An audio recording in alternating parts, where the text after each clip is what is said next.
12ஆம் வகுப்பில் தேர்ச்சி பெற்றுள்ள தம்பி தங்கைகளுக்கு எனது மனமார்ந்த பாராட்டுகளை தெரிவித்துக் கொள்கிறேன் என்று தவேக தலைவர் விஜய் அவர்கள் வாழ்த்து செய்தியை பதிவிட்டிருக்கிறார். விவரங்களை செய்தியாளர் தாயுமானவன் வழங்கிட கேட்போம். தாயுமானவன் வணக்கம். இந்த வாழ்த்து செய்தியில இன்னொன்னுத்தையும் பார்க்கிறோம், விரைவில் சந்திப்போம், வெற்றி நிச்சயம்னு.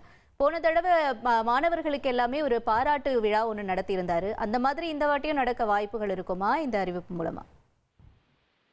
12ஆம் வகுப்பு பொதுத் தேர்வு முடிவுகள் என்பது இன்று வெளியாகி இருக்கக்கூடிய ஒரு சூழல்ல நடிகரும் தமிழக வெற்றி கழகத்தினுடைய தலைவர் இருக்கக்கூடிய விஜய் தற்போது பாராட்டுக்களை தெரிவித்திருக்கிறார். அந்த வகையில 12ஆம் வகுப்புல தேர்ச்சி பெற்றிருக்கக்கூடிய தம்பி தங்கைகளுக்கு தனது மனமார்ந்த பாராட்டுக்களை தெரிவித்துக் கொள்வதாக குறிப்பிட்டிருக்கிறார்.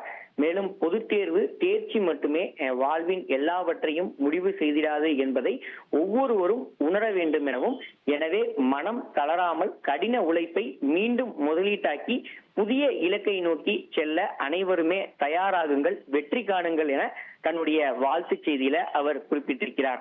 மேலும் வாழ்வின் அடுத்த நிலைக்கு செல்லக்கூடிய மாணவர்களாகிய நீங்கள் தேர்ந்தெடுக்கும் துறைகளில் பற்பல சாதனைகள் புரிந்து தலை சிறந்து விளங்கிட வாழ்த்துவதாகவும், விரைவில் சந்திப்போம், வெற்றி நிச்சயம் என குறிப்பிட்டிருக்கிறார்.